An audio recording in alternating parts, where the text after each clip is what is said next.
नमस्कार दोस्तों, मेरे चैनल हिंदू धर्म सब प्रमाण पे आप सबका स्वागत है। धीरे धीरे हमारी चर्चा श्री राम के जीवन गाथा के अंतिम चरण की ओर बढ़ रही है। पिछले एपिसोड में मैंने आपको बताया था कि राम अपने साथियों के साथ, सीता एवं लक्ष्मण के साथ अयोध्या पहुंच चुके और वहाँ की प्रजा ने उनके आगमन पर दीप जलाकर उनका स्वागत किया, खुशियां मनाई। इसे ही हम दीपावली के रूप में आज भी याद करते हैं इस दिन को। इसके बाद दूसरे दिन जब ये प्रसंग आया कि अब उनको राज्याभिषेक करना है, उनका गद्दी पर बैठना है, तो राम ने कहा कि नहीं, जिस प्रकार पिताजी ने अकेले में चुपचाप करने की ठानी थी वैसा अवसर मैं नहीं देना चाहता, इसलिए सभी प्रमुख लोगों को निमंत्रण भेजो और कुछ दिनों बाद राज्याभिषेक होगा जब अतिथि सब यहाँ पहुंच जाए। श्री राम से ऐसा सुनकर भरत ने प्रबंध किया और चारों ओर दूत भेजे गए श्री राम के राज्याभिषेक के अवसर पे आने के लिए। इसमें राजा जनक और राजकुमार युधाजित, इन सभी को और काशी नरेश को भी, सभी संबंधित रिश्तेदारों को, प्रमुख अतिथियों को, सबको निमंत्रण भेजा गया। जब कुछ दिनों बाद सब वहाँ पहुँच गए तब फिर राज्याभिषेक का शुभ मुहूर्त देखकर राम का राज्याभिषेक हुआ और बड़े धूमधाम से ये उत्सव मनाया गया। कुछ दिनों तक उत्सव चलने के बाद सभी अतिथियों को वहां से विदा किया गया और श्री राम अपने राजकाज में लग गए। तो इसमें ऐसा वाल्मीकि रामायण में वर्णन आता है कि श्री राम अपने दिन के जो भाग थे इस प्रकार बांटते थे कि धर्म, अर्थ, काम, जो हिंदू धर्म के 4 अंग होते हैं, धर्म, अर्थ, काम और मोक्ष, ये जो आदमी को इसी प्रकार से जीना चाहिए, ऐसा विधान है। श्री राम दिन का प्रथम भाग अपने गुरुओं के साथ, ऋषियों के साथ धर्म चर्चा में व्यतीत करते थे। जो भी पूजा पाठ, अपने कुल देवता की पूजा, ये सब करते थे। उसके बाद पूरे दिन वे राज दरबार में व्यस्त रहते थे। प्रजा के दुखों को सुनना, निर्णय देना और अपने आर्थिक स्रोतों पर ध्यान रखना, और शाम को फिर वो अपने महल में जाते थे। इस प्रकार से उनकी दिनचर्या चल रही थी। उन्होंने अपने भाइयों को भी सब काम बांट दिए थे। लक्ष्मण को उन्होंने प्रमुख रूप से अयोध्या के लिए जिम्मेदारी दी थी, अयोध्या की रक्षा के लिए, और भरत शत्रुघ्न को प्रजा के बीच बीच में जाकर और जो भी अन्य कार्य हो, प्रजा के दुख दूर करना हो, जो भी, ये सब काम करते थे। हनुमान साथ में थे। हनुमान ने जाने, अच्छा, ये जब राम का राज्याभिषेक हो गया तो विभीषण और सुग्रीव तो विदा हो गए, लेकिन हनुमान वहां रुक गए।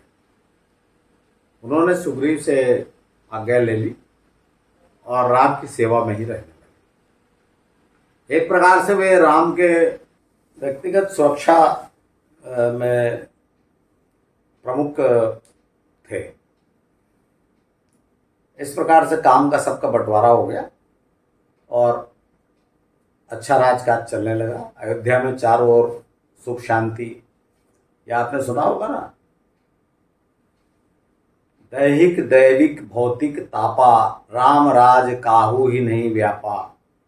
खैर, ये तो अतिशयोक्ति है। जो दुख दर्द जिसको होता है व्यक्तिगत, वो तो होता ही है, लेकिन ऐसा कहा गया है, मतलब आम तौर पे चारों ओर खुशहाली थी।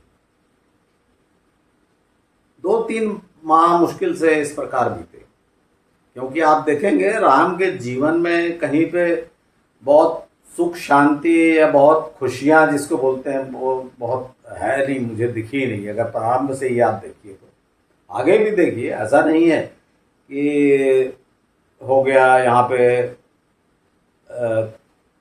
मतलब राम का राज्याभिषेक हो गया तो बड़ी खुशियां बिखरने लगी। हाँ, इतना जरूर है कि वाल्मीकि रामायण में जब आप देखेंगे तो राम के राज्याभिषेक के बाद वो प्रसंग समाप्त हो गया और कह दिया गया कि यहाँ तक जो पढ़ेगा उसको बहुत पुण्य मिलेगा और स्वर्ग जाएगा मृत्यु के बाद, ये सब कह दिया गया। अर्थात यहाँ पे राम कथा एक प्रकार से समाप्त होती है। लेकिन मित्रों, जो राम के बारे में जो कहा गया है, जो विवाद है और जो उन पर आक्षेप हैं, आरोप लगाए गए हैं, आज भी जिनको लेकर उनकी आलोचना की जाती है, वे सब प्रसंग इसके बाद के हैं। और ये पार्ट जो है यही इन्हीं मतलब जो बाद में जो घटनाएं हुई उनके बारे में ही बहुत विवाद है। पहला विवाद तो यही है कि जैसा मैंने आपको बताया कि कह दिया गया कि यहाँ पे राम कथा समाप्त होती है, तो बहुत से लोगों ने इसके बाद की कथा को मानने से इनकार कर दिया। लेकिन चूंकि जनश्रुतियां हैं, ऐसे स्थान भी हैं जहां घटनाएं घटी और सबसे बड़ी बात विवाद है, तो हम इन घटनाओं को छोड़ेंगे नहीं, इनका एनालिसिस करेंगे। क्योंकि ये उत्सुकता तो बनी ही रहेगी ना कि भाई राम के राज्याभिषेक के बाद क्या हुआ। क्योंकि राम का जब राज्याभिषेक हुआ तब राम की आयु 39 वर्ष हुई, 39 ईयर्स। 25 वर्ष की उम्र में वो वनवास के लिए निकले थे और जब लौट के आए 14 वर्ष जोड़ लीजिए, 39 ईयर्स के थे। तो उसके बाद भी उन्होंने लंबा जीवन जिया। और ये तो आप देख लेंगे, वाल्मीकि रामायण हो, तुलसी रामायण हो, पंडित आपको बताते हैं हर जगह कि राम ने 11,000 वर्ष राज्य किया। तो ये तो प्रैक्टिकली असंभव है। आप कैसे भी, मैं आपको बताऊंगा 11,000, देखिए झूठ कहीं नहीं लिखा, सिर्फ उसको हमको समझना है कि क्या है, क्यों ऐसा हुआ। 11,000 वर्ष राज किया, कैसे किया, ये तो मैं आपको बाद में बताऊंगा। अभी आप इतना समझ लीजिए कि 11,000 वर्ष अगर राज्य करते, और ये वर्णन है ही है कि उनके जाने के पश्चात उनके बड़े पुत्र कुश राजा हुए, तो जब अगर राम 11,000 वर्ष राज्य किए तो उस वक्त कुश की आयु कितनी थी, फिर कुश कितने साल बैठे, कितनी पीढ़ियां आ गई होंगी। तो यह सब बड़ा, इसको सोचना ही व्यर्थ है, बेकार है ऐसा सोचना। लेकिन मैं आपको बताऊंगा क्यों लिखा गया 11,000 वर्ष और उससे क्या निष्कर्ष निकाला मैंने। अभी हम इस बात की ओर चलते हैं कि जब सारे प्रमुख अतिथि विदा हो गए तो राम का जो दिनचर्या राम की थी वो फिर स्वाभाविक रूप से कटने लगी। सब भाई मिलकर रहने लगे और धीरे धीरे, जैसा कि सभी भाई लगभग वनवास का जीवन व्यतीत कर रहे थे, तो सब सुखी जीवन, पारिवारिक जीवन बिताने लगे। तो धीरे धीरे करके सबकी जो पत्नियां धीरे धीरे गर्भवती होने लगी। अब यहाँ से जो मार्मिक प्रसंग छिड़ता है, जिसको मैंने आपसे चर्चा की थी, उसमें से पहले प्रसंग की मैं यहाँ चर्चा करूँगा आपसे इस एपिसोड में, और बड़ा दुखद प्रसंग है, और वो है सीता के परित्याग का। तो ये कैसे हुआ ये मैं आपको बताता हूँ। श्री राम एक दिन जब दरबार से, राजसभा से, सब काम से निवृत्त होकर अपने महल में पहुंचे, तब सीता जी ने उन्हें सूचना दी कि मुझ में गर्भवती होने के चिन्ह हैं और जिसको कहते हैं ना, मतलब इन्हें मासिक धर्म का समय पास हो गया है। तो इससे अंदाजा लगाया, दूसरे भी चिन्ह जो स्त्रियां अधिक जानती होंगी, दूसरे भी चिन्ह उनके दिखाई दिए, तो उन्होंने राम को सूचना दी। यह सुनकर राम बड़े प्रसन्न हो गए और उन्होंने सीता से कहा कि आज तुमने मुझे वो समाचार सुनाया है जिसके सुनकर मैं अत्यंत प्रसन्न हूँ, और तुम्हारी कोई भी इच्छा हो तो बताओ, मैं उसे पूर्ण करूँगा। यह सुनकर सीता जी ने अयोध्यापति अपने पति श्री राम से निवेदन किया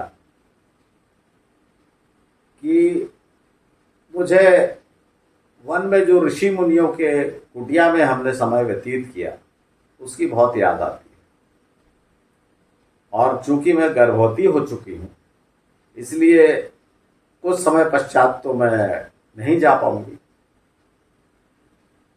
गर्भ बढ़ जाने पर। इसलिए मैं चाहती हूँ कि कुछ दिन मैं जल्द से जल्द ऋषियों के आश्रम में कुछ दिन व्यतीत कराऊं।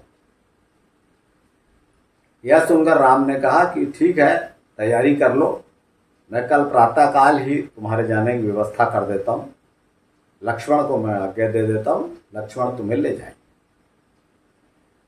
यह कहकर राम फिर निकल गए, क्योंकि राम की दिनचर्या में एक बात और शामिल थी कि घर पे आके थोड़ा फ्रेश होके वे फिर तो अंधेरा होने के बाद अपने मंत्रणा कक्ष में जाते थे। वहां पर उनके 8 मित्र थे जिनके नाम भद्र और कई नाम लिखे हुए हैं, वाल्मीकि रामायण में है नाम। यह नाम का भी कोई ऐसा महत्व नहीं है, मैं आपको सिर्फ ये बता रहा हूँ कि वे 8 मित्र थे, उनके बचपन के मित्र थे, बाल्यकाल के, और वे सब अभी अब युवा अवस्था में सब अयोध्या में अच्छी स्थिति में थे।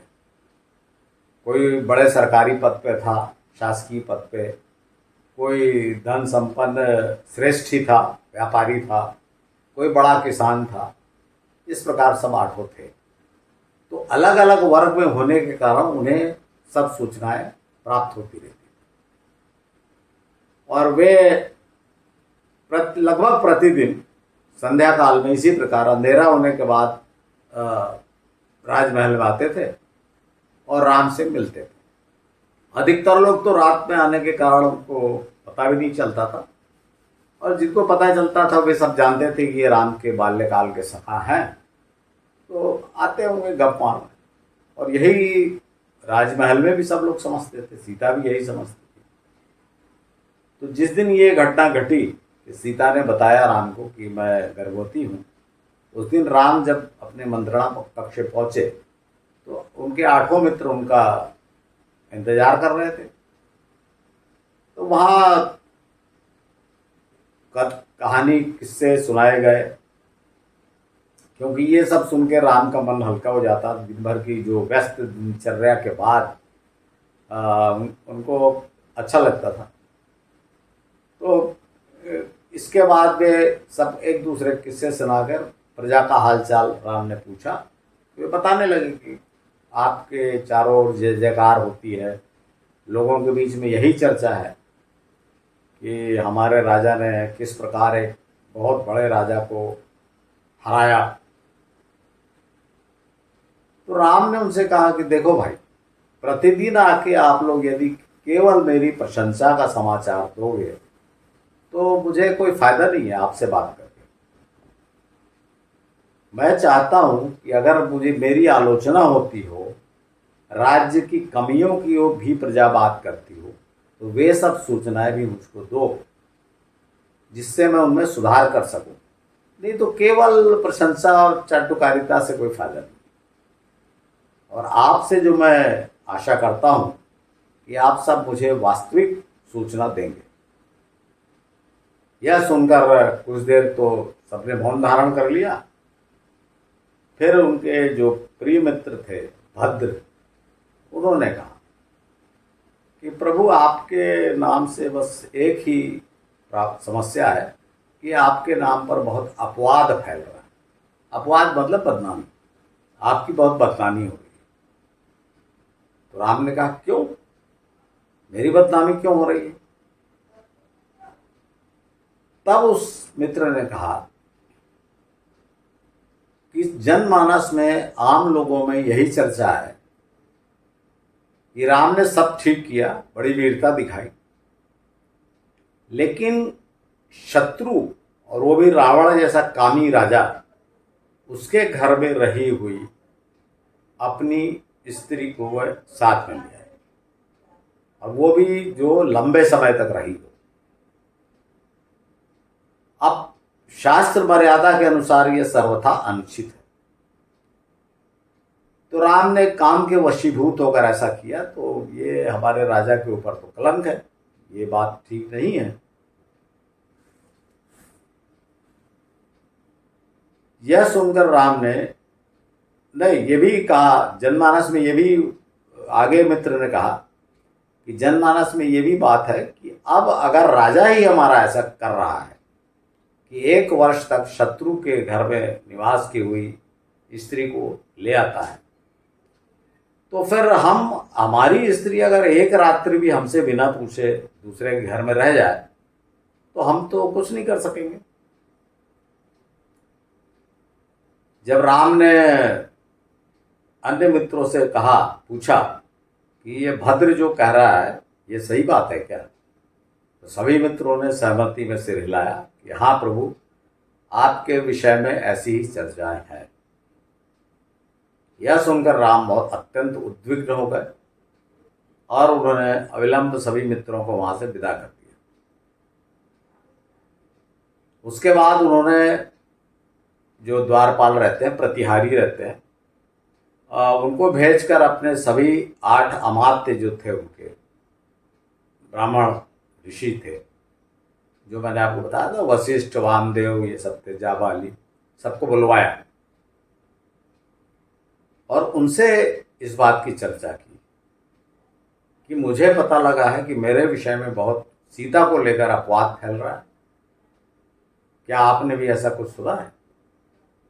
8 ने सहमति में सिर हिलाया, हाँ राम, तुम्हारे विषय में ऐसी ही चर्चाएं हैं।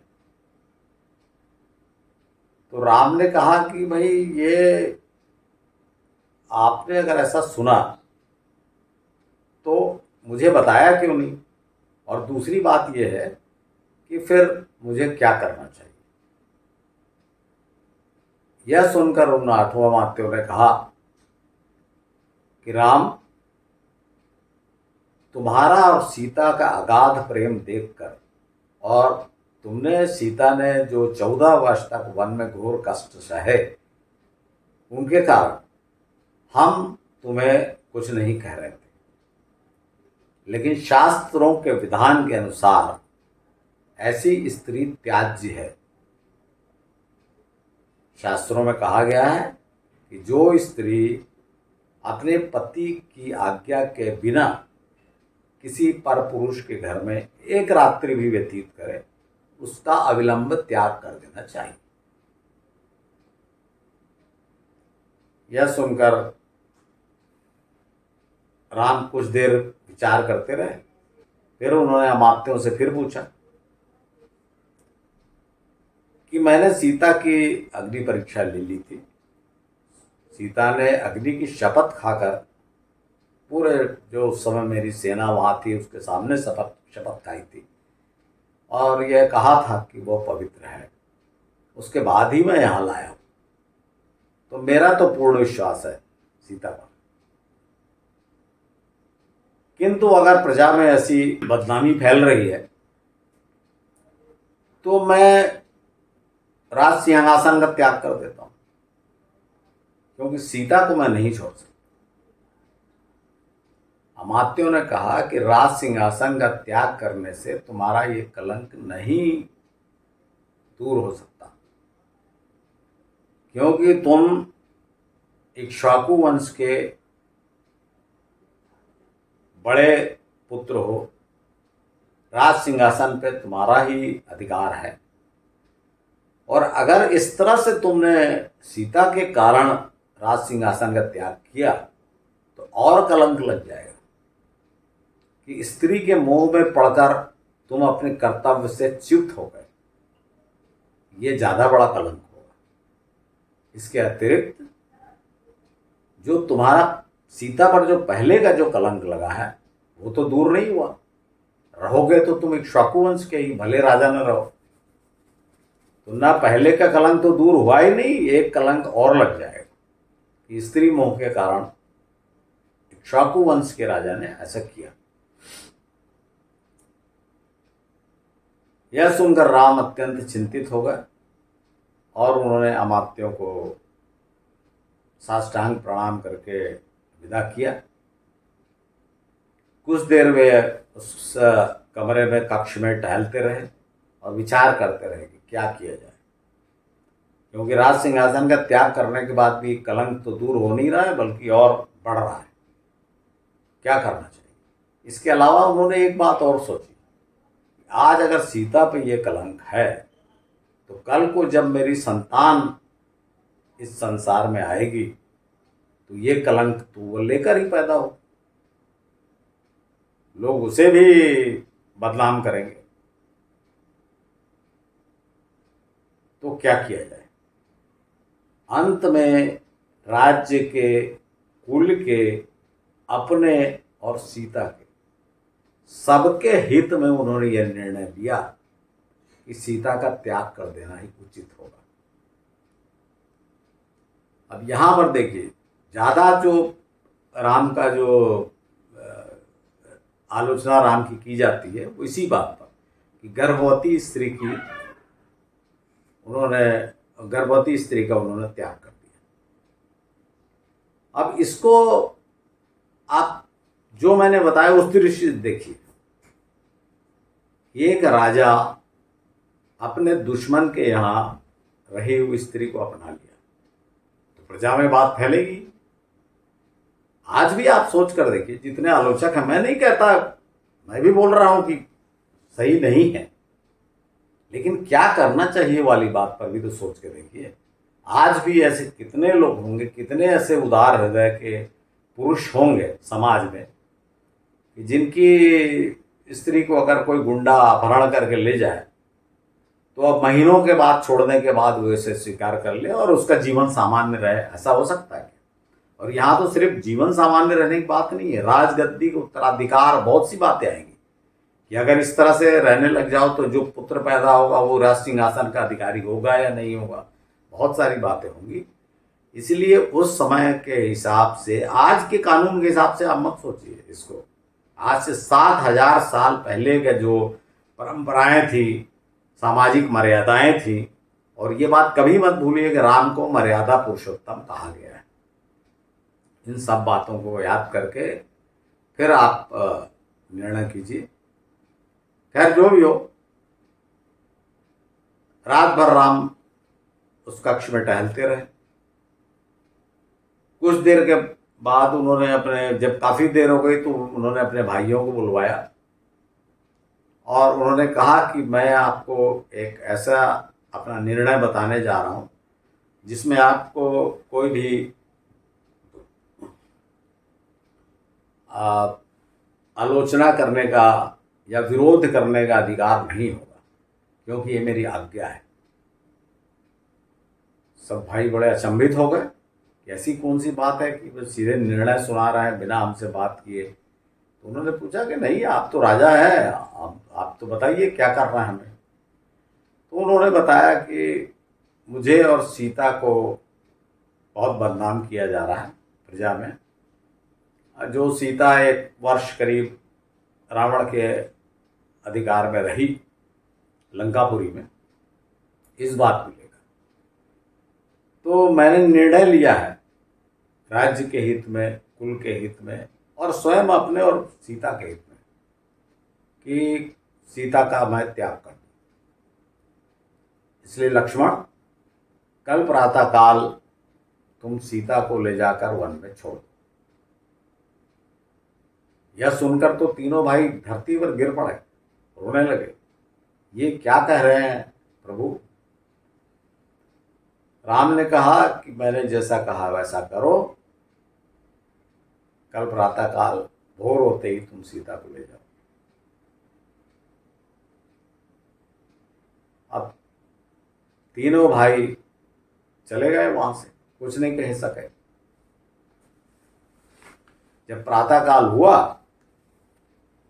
तो सीता तो खुशी खुशी सब तैयारियां करने लगी कि ऋषि के यहाँ जाने की। उन्होंने ऋषि पत्नियों के लिए अपने उपहार भी इकट्ठे कर लिए, वस्त्र आभूषण इत्यादि। कुछ देर बाद लक्ष्मण पहुंचे और उन्होंने सीता जी से कहा कि राजा राम की आज्ञा है, चलिए मैं आपको ऋषियों के यहाँ ले चलता हूँ, ऋषि के आश्रम में। यह सुनकर सीता जी बोली, मैं तो तैयार हूँ, चलिए, लेकिन मैं एक बार श्री राम से मिल लूँ। लक्ष्मण जी ने कहा कि उन्होंने आज्ञा नहीं दी है, वे अत्यंत व्यस्त हैं और बहुत ही राजकाज की कुछ रहस्यमय मंत्रणा में व्यस्त है, तो उन्होंने किसी से भी मिलने से मना किया, मैं भी नहीं मिल पाया, तो अभी आप चलिए। सीता जी को बड़ा अजीब लगा, पर उन्होंने ज़्यादा सोच विचार नहीं किया और वे लक्ष्मण के साथ चली गई। अयोध्या से निकलकर लगभग दोपहर होते होते वे गंगा तट पे पहुंचे। वहां पहुंचकर लक्ष्मण ने उनसे कहा कि माता, प्रभु श्री राम ने आपका त्याग कर दिया है। सीता जी अचंभित हो गई, ऐसा कैसे हो सकता है? तो उन्होंने कहा कि प्रजा में अपवाद फैल रहा है और किसी भी राजा के लिए यह कलंक धारण नहीं कर सकता कोई भी राजा। तो अमात्यों से चर्चा करके शास्त्रों की मर्यादा के अनुसार श्री राम ने आपका त्याग कर दिया। ऐसा कहकर उन्होंने उनका जो सामान वगैरह सब रथ से उतार दिया, उन्हें भी उतार दिया। सीता भूमि पर बैठकर रोने लगी। लक्ष्मण जी भी सब आंसू की धारा बह निकली और वे वापस जाने के लिए रथ पे सवार हो गए, क्योंकि एक एक मिनट रुकना उनको भारी लग रहा था। और वे जाने लगे। जब वे जाने लगे तो सीता ने उनसे कहा कि लक्ष्मण, एक बार मुझे देखते जाओ, मेरी कोख में अयोध्या के राजगद्दी का वारिस पल रहा है, इक्ष्वाकु वंश का उत्तराधिकारी मेरी कोख में पल रहा है। ऐसा कहकर सीता जी रोने लगी, लक्ष्मण चल गए। कुछ देर के बाद पास में ही वाल्मीकि ऋषि का आश्रम था। कुछ देर के बाद उनके शिष्य वहां जब आए लकड़ियां इकट्ठी करने, शाम हो रही थी, तो उन्होंने देखा कि एक राजसी वस्त्र पहने हुए अच्छी भव्य व्यक्तित्व की महिला वहां रो रही है। उन्होंने जाकर ऋषि को सूचना दी। ऋषि अविलंब वहां आए और उन्होंने आते ही पहचान लिया कि ये तो अयोध्या की महारानी सीता है। उन्होंने अपने शिष्यों को वहां से हटा दिया और सीता जी से पूछने लगे, क्या हुआ, क्यों तुम यहाँ अकेली हो? सीता ने सब घटनाएं बताई। ऋषि ने कहा, कोई बात नहीं, चलो मेरे आश्रम में, वहां चल के अपन चर्चा करेंगे। हाँ, तुम यहाँ पर किसी को अपना परिचय मत देना, मैं सबको तुम्हारा नाम वन देवी बताऊंगा। और मेरे आश्रम के पास ही एक आश्रम है जिसमें साध्वी स्त्रियां रहती हैं, तुम उनके साथ रहना। ऐसा कहकर ऋषि सीता जी को अपने साथ ले गए। तो दोस्तों, ये जो मैंने आपको घटना बताई, इसको विचार करिए, जिसपे राम का बहुत आप आलोचना करते हैं कि क्या हो सकता था, क्योंकि ये इतना सरल नहीं है ना कि समाज के नियमों का विरोध कर दो। भाई, एक राजा के लिए देखिए, ये बाद के जो मुगलों के और बाद जो राजा का मतलब आप समझते हो ना कि राजा मनमानी की रही, ये नहीं था। ये उस काल में मर्यादाओं का पालन करना पड़ता था, ब्राह्मणों की आज्ञा माननी पड़ती थी, और जो ऐसा नहीं करता था उसे राज सिंहासन त्याग करना पड़ता था।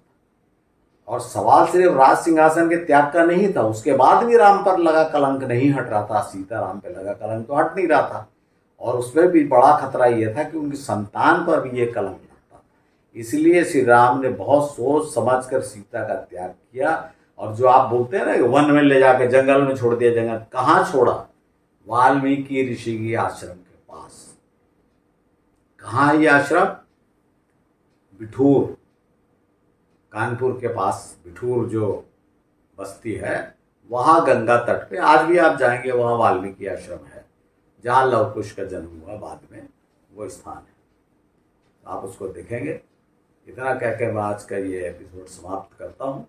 अगले एपिसोड में इसके आगे क्या हुआ इस बात की चर्चा करूँगा। धन्यवाद।